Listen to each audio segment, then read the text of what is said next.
आनंद सद्गुरु श्री साईनाथ जी महाराज की जय।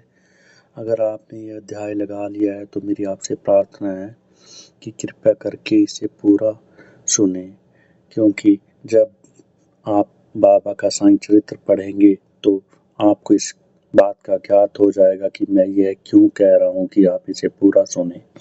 तो अब हम शुरू करते हैं बाबा का अध्याय 18 और 19, जो कि इकट्ठे ही लिखा गया है। श्री हेमाड़ पंथ पर बाबा की कृपा कैसे हुई और साठे और श्रीमती देशमुख की कथा, उत्तम विचारों को प्रोत्साहन, उपदेश में नवीनता, निंदा संबंधी उपदेश और परिश्रम के लिए मजदूरी।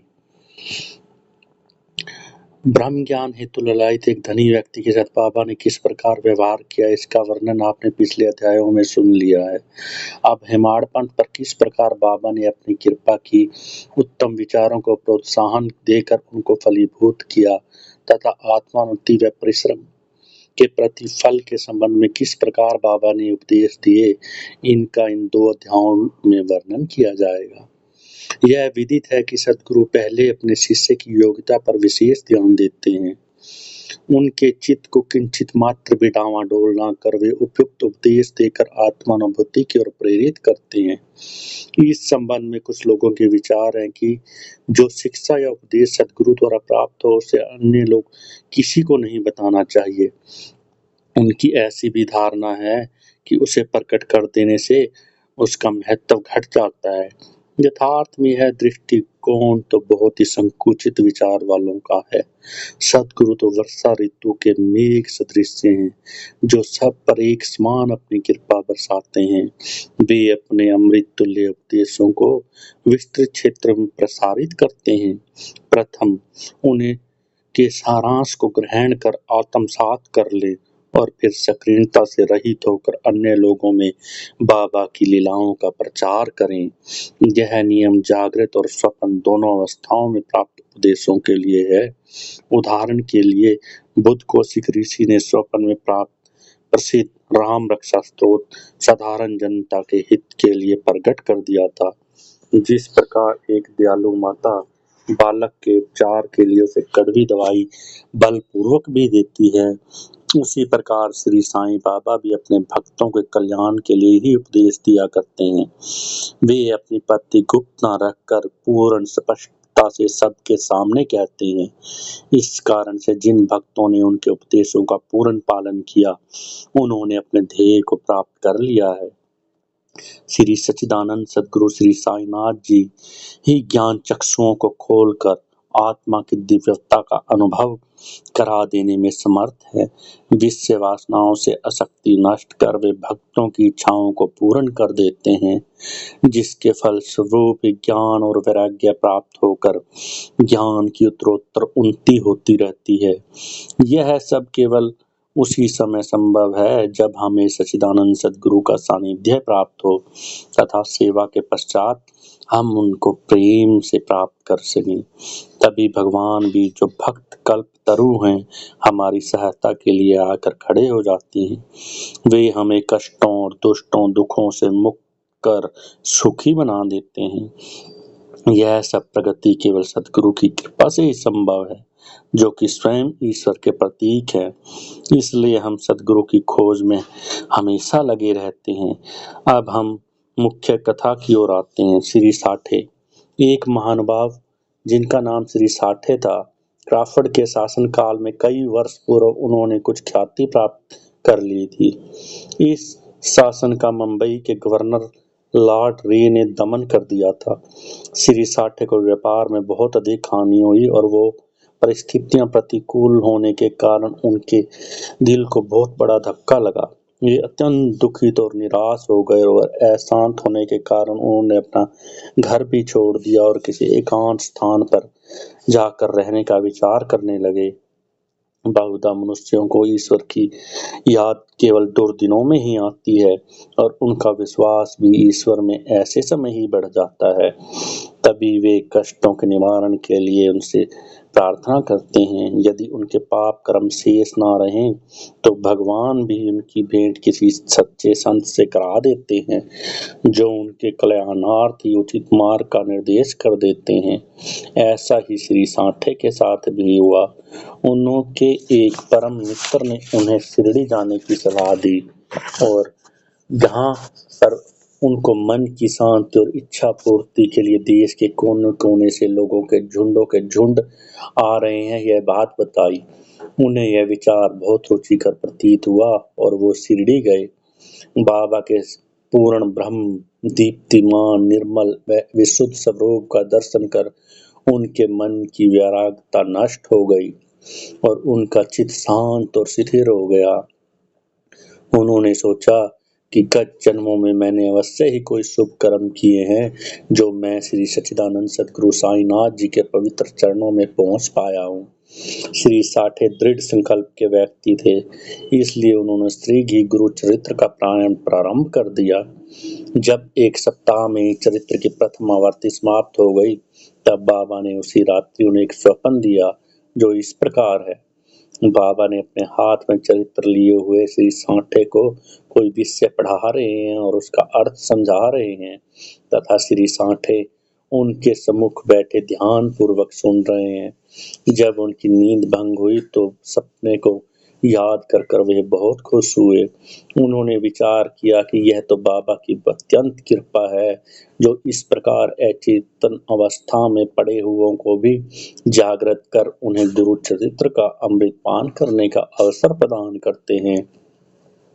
उन्होंने यह स्वप्न श्री काका साहब दीक्षित को सुनाया और श्री साईं बाबा के पास प्रार्थना करने के लिए कहा कि इसका यथार्थ अर्थ क्या है और क्या एक सप्ताह का प्रायण ही मेरे लिए पर्याप्त है या फिर मैं उसे दोबारा शुरू करूं।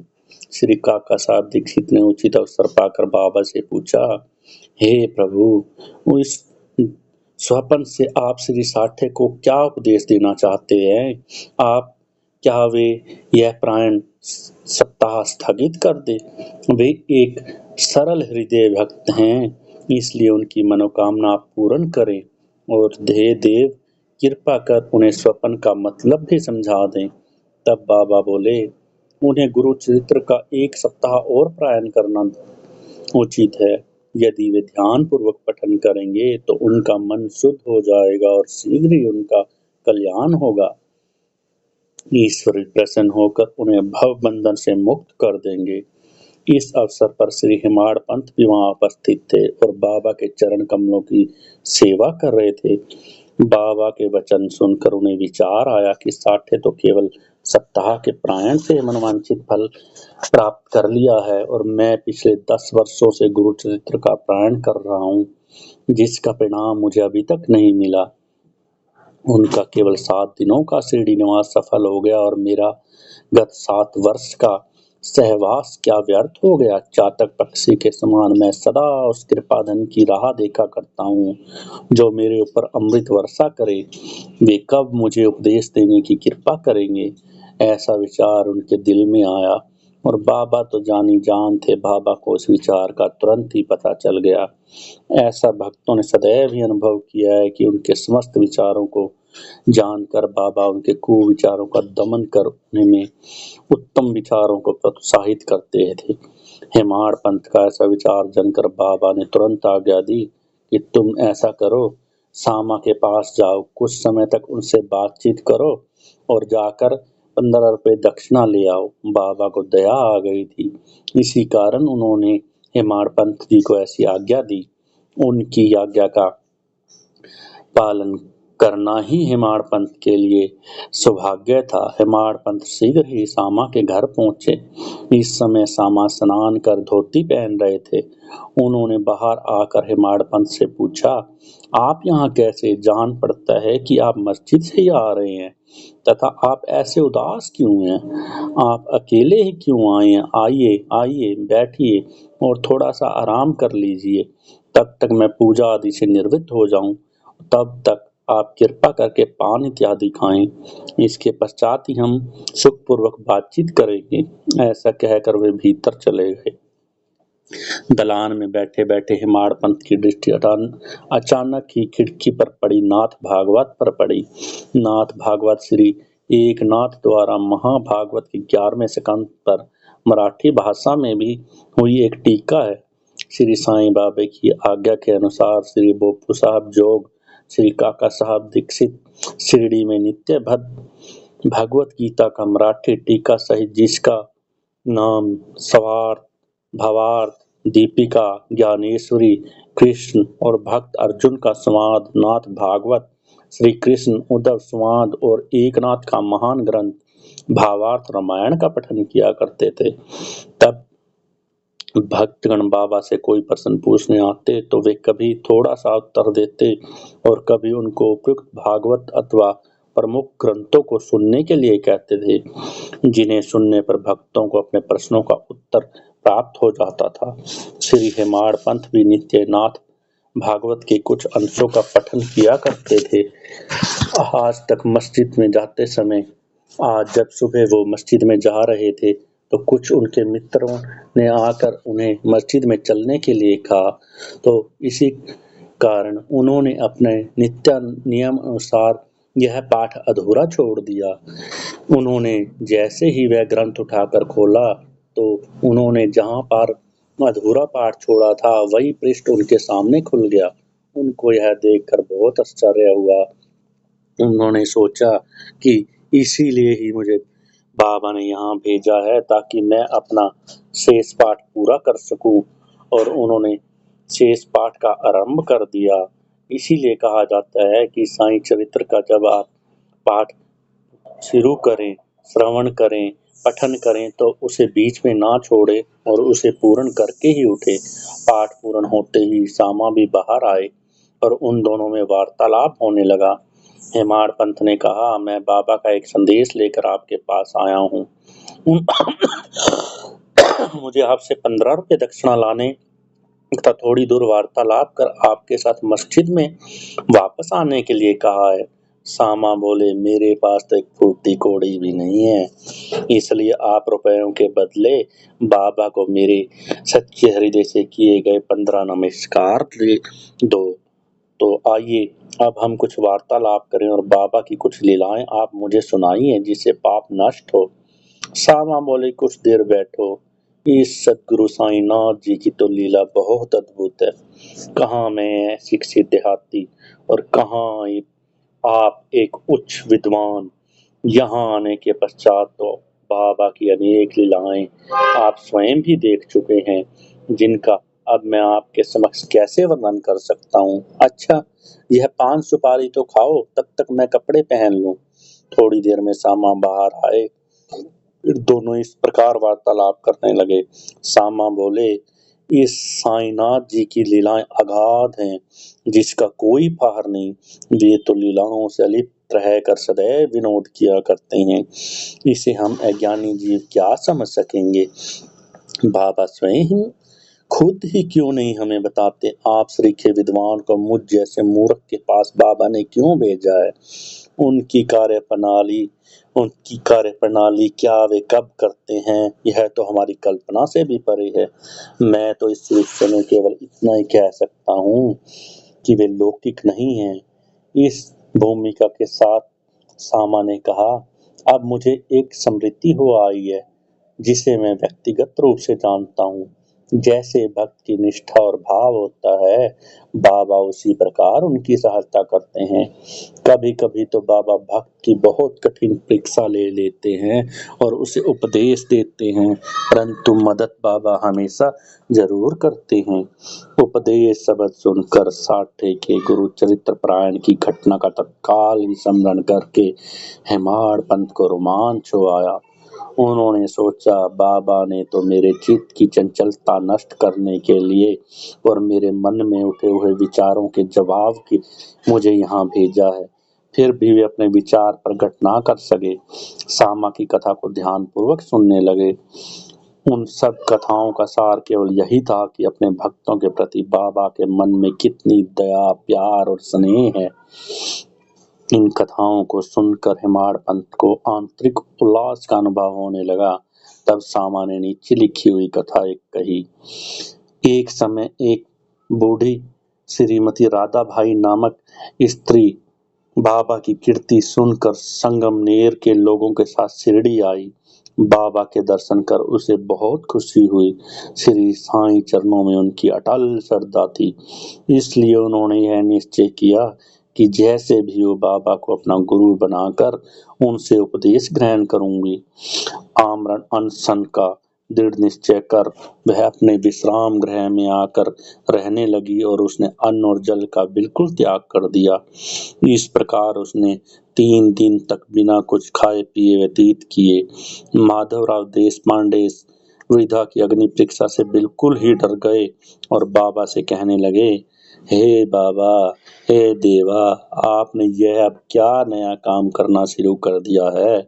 ऐसे कितने लोगों को आप यहाँ आकर्षित किया करते हो।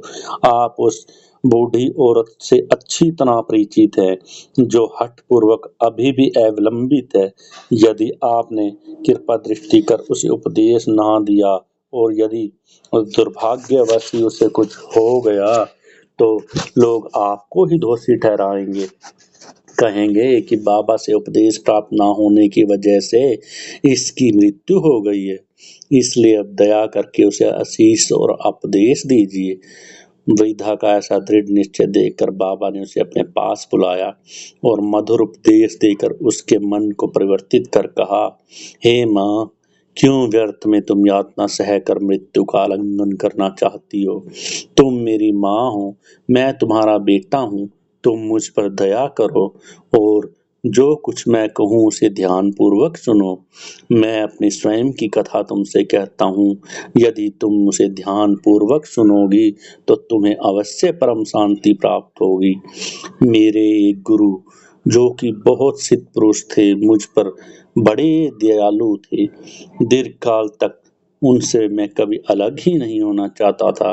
मेरी प्रबल उत्कंठा थी कि उनकी सेवा कर जिस प्रकार भी संभव हो मैं उनसे मंत्र प्राप्त करूं, परंतु उनकी तो कार्य प्रणाली रीति न्यारी ही थी।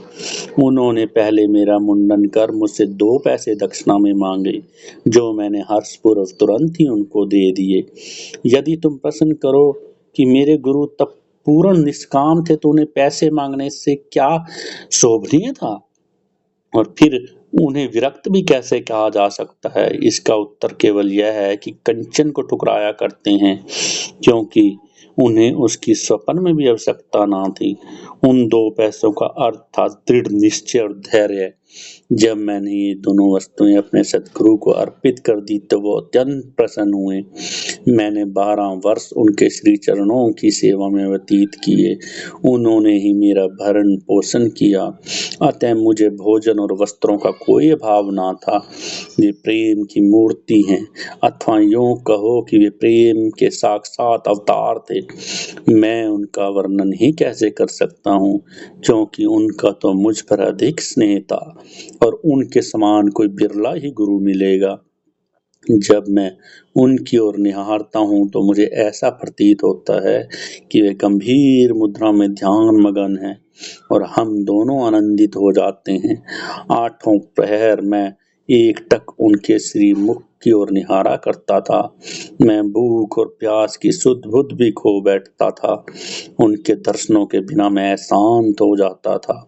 गुरु सेवा की चिंता के अतिरिक्त मेरे लिए और कोई चिंतनीय विषय या पदार्थ नहीं था। मुझे तो सदैव उन्हीं का ध्यान रहता था, अतः मेरा मन उनके चरण कमलों में लीन हो गया। यह हुई 1 पैसे की दक्षिणा। धैर्य है दूसरा पैसा। मैं धैर्य पूर्वक बहुत काल तक अपने गुरु की सेवा करता रहा। यही धैर्य तुम्हें भी भवसागर से पार उतार देगा। धैर्य ही मनुष्यों में मनुष्यता। धैर्य धारण करने से समस्त पाप और मोह नष्ट होकर उनके हर प्रकार के संकट दूर हो जाते हैं और भय जाता रहता है। इसी प्रकार तुम्हें भी अपने ध्येय की प्राप्ति हो जाएगी। धैर्य तो गुणों की खदान में उत्तम विचारों की जननी है। निष्ठा और धैर्य 2 जुड़वा बहनों के समान ही हैं, जिनमें परस्पर प्रगाढ़ प्रेम है। मेरे गुरु मुझसे किसी वस्तु की इच्छा ना रखते थे। उन्होंने कभी मेरी उपेक्षा ना की, वरना मेरी सदैव ही रक्षा करते रहे। यद्यपि मैं सदैव उनके चरणों के समीप ही रहता था, फिर भी किन्हीं अन्य स्थानों पर यदि चला जाता तो भी मेरे प्रेम में कभी कोई कमी नहीं हुई। वे सदा मुझ पर कृपा दृष्टि रखते थे। जिस प्रकार कछुई प्रेम दृष्टि से अपने बच्चों का पालन करती है, चाहे वे उसके समीप हों या नदी के उस पार हों, सो हे माता, मेरे गुरु ने भी मुझे कोई मंत्र नहीं सिखलाया। मैं तो तुम्हारे कान में फिर कैसे मंत्र फूंक दूं? केवल इतना ही ध्यान रखो कि गुरु ही भी कछुए के समान ही प्रेम दृष्टि से अपने शिष्यों को पालन पोषण करते हैं और हमें इसी में संतोष मिलता है।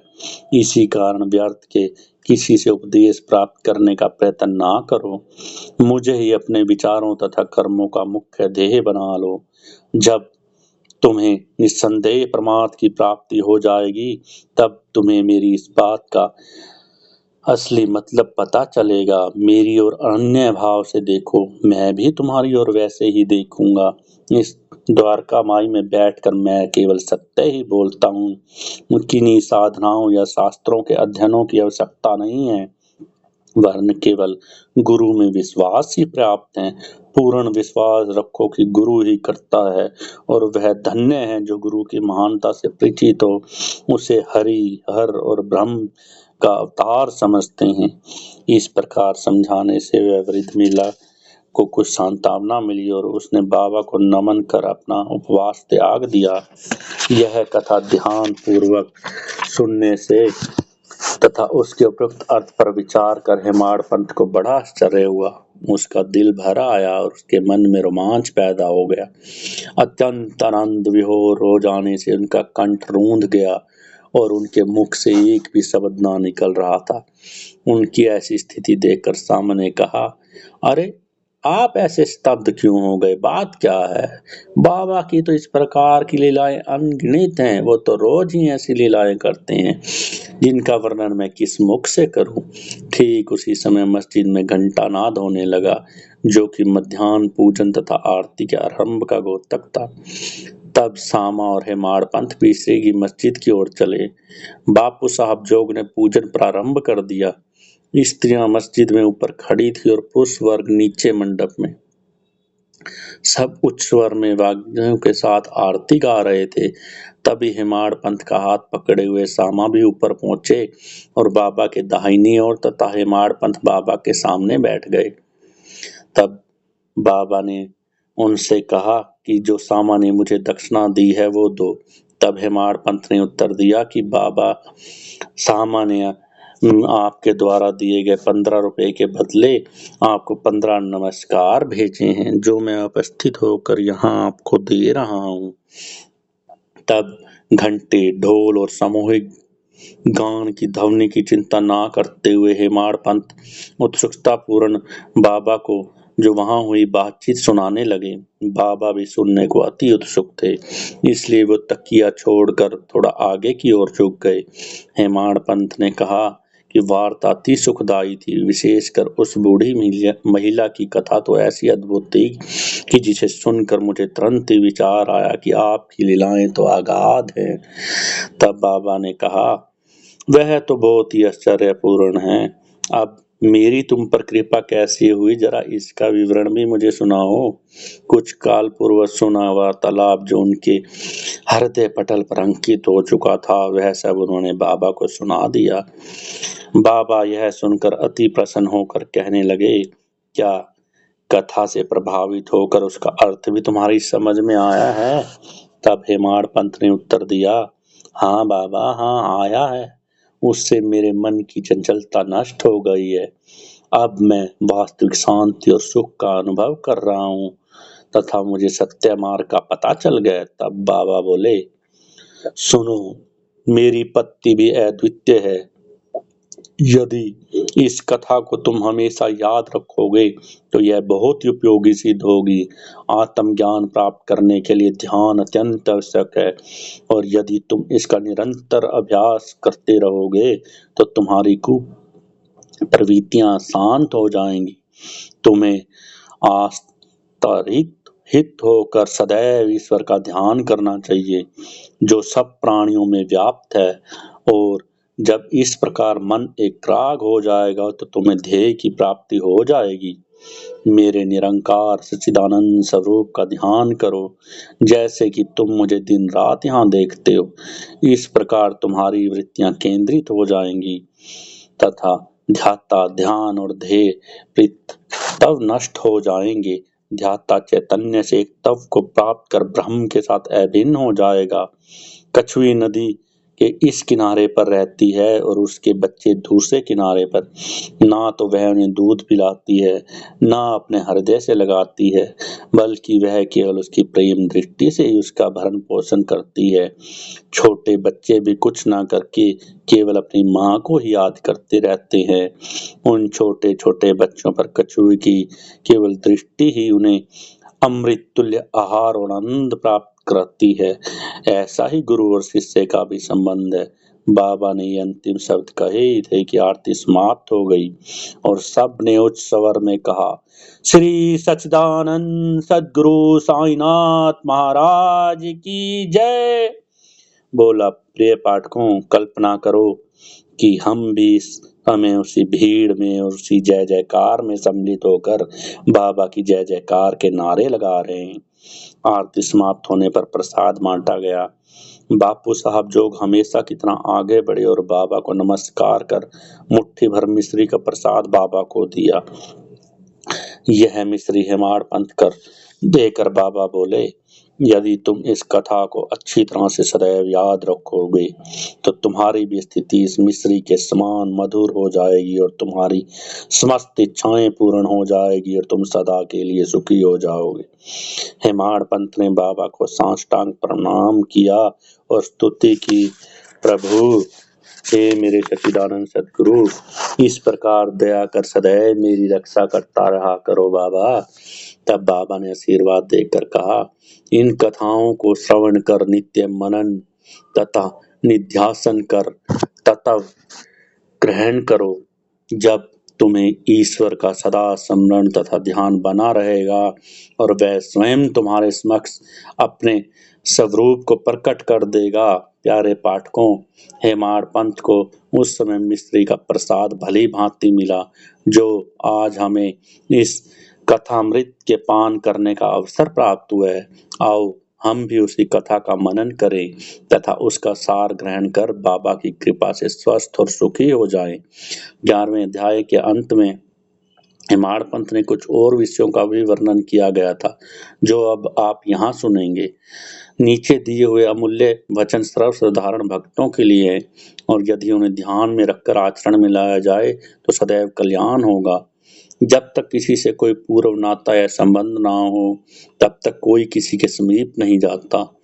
यदि कोई मनुष्य या प्राणी तुम्हारे नजदीक आता है तो उसे घृणा से मत ठुकराओ, उसका स्वागत कर आदर पूर्वक बर्ताव करो। यदि प्यासे को जल, सूदा पीड़ित को भोजन, नंगे को वस्त्र और आगंतुक को अपना दालान विश्राम करने के लिए दोगे तो सद्गुरु श्री साईनाथ जी तुमसे निस्संदेह प्रसन्न होंगे। यदि कोई तुमसे द्रव्य याचना करे और तुम्हारी इच्छा ना देने की हो परंतु उसके साथ तुम अभद्र व्यवहार ना करो, तुम्हारी कोई कितनी भी निंदा क्यों ना करे फिर भी कटु उत्तर देकर तुम उस पर क्रोध मत करो। यदि इस प्रकार ऐसे प्रसंगों से सदैव बचते रहोगे तो निश्चित ही तुम सुखी रहोगे। संसार चाहे उलट पलट हो जाए परंतु तुम्हें स्थिर रहना चाहिए। सदा अपने स्थान पर दृढ़ रहकर गतिमान दृश्यों को शांति पूर्वक देखो। एक को दूसरे से अलग रखने वाले भेद की दीवार को नष्ट कर दो जिससे अपना मिलन पथ सुगम हो जाए। अर्थात मैं तू की भेद वृत्ति है जो शिष्य को अपने गुरु से अलग कर देती है। इसलिए जब तक इसका नाश ना हो जाए तब तक अभिन्नता प्राप्त करना संभव नहीं है। अल्लाह मालिक अर्थात ईश्वर ही सर्वशक्तिमान है, उसके सिवा अन्य कोई संरक्षण करता नहीं है। उनके कार्य प्रणाली अलौकिक, अनमोल और कल्पना से परे है। उनकी इच्छा से ही सब कार्य होते हैं। वे ही मार्ग प्रदर्शन कर सभी इच्छाएं पूर्ण करते हैं। ऋणानुबंध के कारण ही हमारा समागम होता है, इसलिए हमें परस्पर प्रेम कर एक दूसरे की सेवा कर सदैव संतुष्ट रहना चाहिए।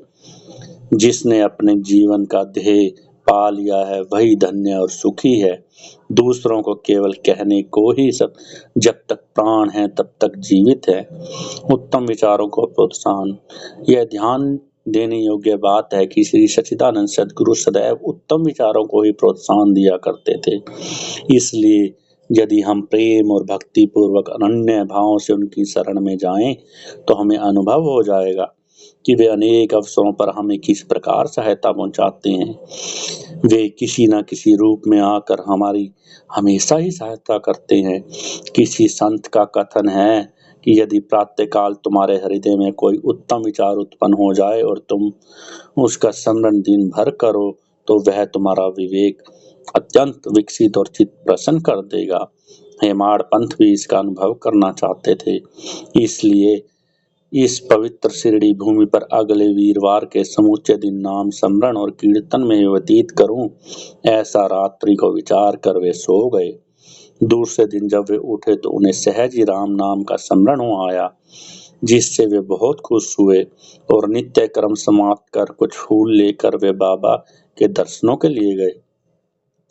जब वे दीक्षितवाड़ा पार कर बूटीवाड़े के समीप से जा रहे थे, तो उन्होंने एक मधुर भजन की ध्वनि जो मस्जिद की ओर से आ रही थी सुनाई पड़ी।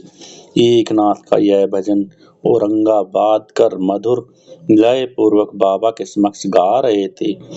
गुरु कृपा अंजन पायो मेरे भाई, राम बिना कुछ मानत नाही। अंदर रामा बाहर रामा, सपने में देखत सीता रामा। जागत रामा सोवत रामा, जहाँ देखे वहीं पूर्ण कामा।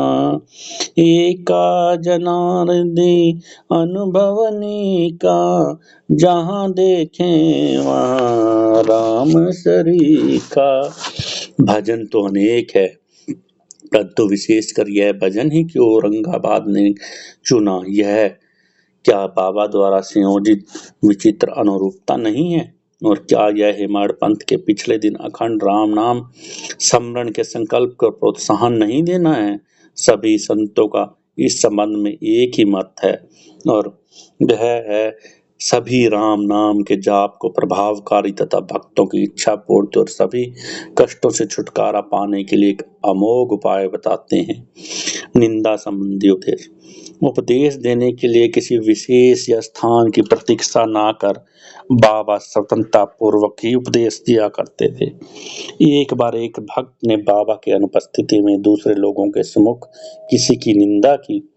गुणों की उपेक्षा कर उसने अपने भाई के दोषारोपण में इतने बुरे कटु वाक्यों का प्रयोग किया कि सुनने वालों को भी उससे घृणा होने लगी। बहुधा देखने में आता है कि लोग व्यर्थ में ही दूसरों की निंदा कर, झगड़ा कर और बुराइयां उत्पन्न करते हैं। संत तो निंदा को दूसरी ही दृष्टि से देखा करते हैं। संतों का कथन है, शुद्धि के लिए अनेक विधियों में मिट्टी, जल और साबुन पर्याप्त है, परंतु निंदा करने वालों की उपयोगिता भिन्न ही होती है। वे दूसरों के दोषों को केवल अपनी जीवा से ही दूर करते हैं। इस प्रकार वे दूसरों की निंदा कर उनका उपकार ही किया करते हैं, जिसके लिए वे धन्यवाद के पात्र हैं। निंदक को उचित मार्ग पर लाने के लिए साईं बाबा की पद्धति सर्वथा ही अलग है। वे तो सर्वज्ञ हैं ही, इसलिए उस निंदक के कार्य को वो समझ गए। मध्यकाल में जब लेंडी के समीप उस निंदा करने वाले से उनकी भेंट हुई, तो बाबा ने विष्ठा खाते हुए एक सूअर की ओर उंगली उठाकर उससे कहा, देखो कितने प्रेम पूर्वक वह सूअर विष्ठा खा रहा है। तुम भी जी भरकर अपने भाइयों को सदा अपशब्द कहा करते हो। तुम्हारा आचरण बिल्कुल उसी के सदृश ही है। अनेक शुभ कर्मों के परिणाम स्वरूप तुम्हें मानव जन्म प्राप्त हुआ है, इसलिए यदि तुम इसी प्रकार आचरण करते रहोगे तो शिरडी तुम्हारी क्या सहायता कर सकेगी। भगत ने उपदेश ग्रहण कर लिया और वहां से चला गया। इस प्रकार प्रसंगानुसार ही उपदेश बाबा दिया करते थे। यदि उन पर ध्यान देकर नित्य उनका पालन किया जाए तो आध्यात्मिक ध्येय अधिक दूर न होगा। एक कहावत प्रचलित है कि यदि श्री हरि होगा तो वह मुझे चारपाई पर बैठे बैठे ही भोजन कराएगा। यह कहावत भोजन और वस्त्र के विषय में तो सत्य हो सकती है, परंतु यदि कोई इस पर विश्वास कर आलस्य पूर्वक बैठा रहे व आध्यात्मिक क्षेत्र में कुछ भी प्रगति ना कर उल्टे पतन के घोर अंधकार में निगन हो जाए तो उसका कल्याण असंभव है। इसीलिए हेमाडपंत जी कहते हैं, आत्मानुभूति प्राप्त करने के लिए प्रत्येक को अनवरतन परिश्रम करना चाहिए और जितना प्रयत्न वह कर सकेगा उतना उसके लिए भी लाभप्रद होगा। इस विषय पर बाबा ने कहा, मैं तो सर्वव्यापी हूँ और विश्व के समस्त भूतों तथा चराचर में व्यापक रहकर भी मैं अनंत हूँ। केवल उनके भ्रम निवारणार्थ ही जिनकी दृष्टि में मैं 3.5 हाथ का मानव हूँ, स्वयं सगुण स्वीकार किए हुआ हूँ। इसलिए जो भक्त अन्य भाव से मेरी शरण में आएगा और जिन्होंने दिन रात ही मेरा ध्यान किया, उन्हें मुझसे अभिन्नता प्राप्त हो जाएगी। और इस प्रकार माधुर्य और मिश्री लहर और समुद्र तथा नेत्र और कांति में अभिन्नता हुआ करती है। जो आवागमन के चक्र से मुक्त होना चाहते हैं वे शांत और शिथिल होकर अपना धार्मिक जीवन व्यतीत करें। दुखदायी कटी शब्दों के प्रयोग से किसी को दुखित ना कर सदैव उत्तम कार्यों में संलग्न रहकर अपना कर्तव्य करते हुए अनन्य भाव से भय रहित हो उनकी शरण में जाना चाहिए। जो पूर्ण विश्वास से उनकी लीलाओं का श्रवण कर उनका मनन करेगा तथा अन्य वस्तुओं की चिंता त्याग देगा, उसे निस्संदेह ही आत्मानुभूति की प्राप्ति हो जाएगी। उन्होंने अनेकों के नाम का जाप कराकर अपनी शरण में आने को कहा। जो यह जानने के उत्सुक है कि मैं कौन हूँ, बाबा ने उन्हें भी लीलाएं और श्रवण और मनन और पठन करने का परामर्श दिया। किसी को बाबा ने भगवत गीता लीलाओं का श्रवण, किसी को भगवत पूजन तो किसी को अध्यात्म रामायण व ज्ञानेश्वरी तथा धार्मिक ग्रंथों का पठन का अध्ययन करने को कहा। अनेकों को अपने चरणों के समीप रखकर तो बहुतों को खंडोबा के मंदिर में भेजा। अनेकों को विष्णु सहस्त्र नाम का जाप करने व छांदोग्य उपनिषद तथा गीता का अध्ययन करने के लिए कहा। उनके उपदेशों की कोई सीमा नहीं थी। उन्होंने किन्हीं को प्रत्यक्ष और बहुतों को स्वप्न में दृष्टांत दिए। एक बार वे एक मदिरा पीने वाले के स्वप्न में प्रकट होकर उसकी छाती के ऊपर चढ़कर बैठ गए और जब तक उसने यह प्रतिज्ञा नहीं की कि मैं आगे से शराब नहीं पीऊंगा, बाबा ने तब तक उन्हें नहीं छोड़ा। किसी किसी को मंत्र जैसे गुरु ब्रह्मा आदि का स्वप्न में समझाया। कुछ हठ योगियों को हठ योग छोड़कर चुपचाप बैठकर धैर्य रखने को कहा। उसमें सुगम पथ और विधि का वर्णन ही असंभव है। साधारण संसारिक व्यवहारों में उन्होंने अपने आचरण द्वारा अनेक उदाहरण प्रस्तुत किए हैं, जिनमें से एक यहाँ नीचे दिया जाता है। एक दिन बाबा ने राधा कृष्ण माई के घर के समीप आकर एक सीढ़ी लाने को कहा। तब एक भक्त सीढ़ी ले आया और उनके बताए हुए स्थान पर वामन गोंदकर के घर पर उसे लगाया। वे उनके घर पर चढ़ गए और राधा कृष्ण माई के छप्पर पे से होकर दूसरे छोर से नीचे उतर आए। इसका अर्थ किसी को भी समझ में न आया। राधा कृष्ण माई इस समय बुखार से कांप रही थी, इसलिए हो सकता है उनका बुखार उतारने के लिए ही बाबा ने ऐसा किया हो। नीचे उतरने के पश्चात शीघ्र ही उन्होंने सीढ़ी लाने वाले को 2 रुपए पारस्परिक स्वरूप दिए। तब एक ने साहस कर उनसे पूछा कि बाबा इतने अधिक पैसे देने का क्या अर्थ है। तब उन्होंने कहा कि किसी से बिना परिश्रम का मूल्य दिए बिना उससे कोई कार्य नहीं लेना चाहिए। कार्य करने वाले को उसके श्रम का शीघ्र निपटारा कर उदार हृदय से मजदूरी तुरंत दे देनी चाहिए।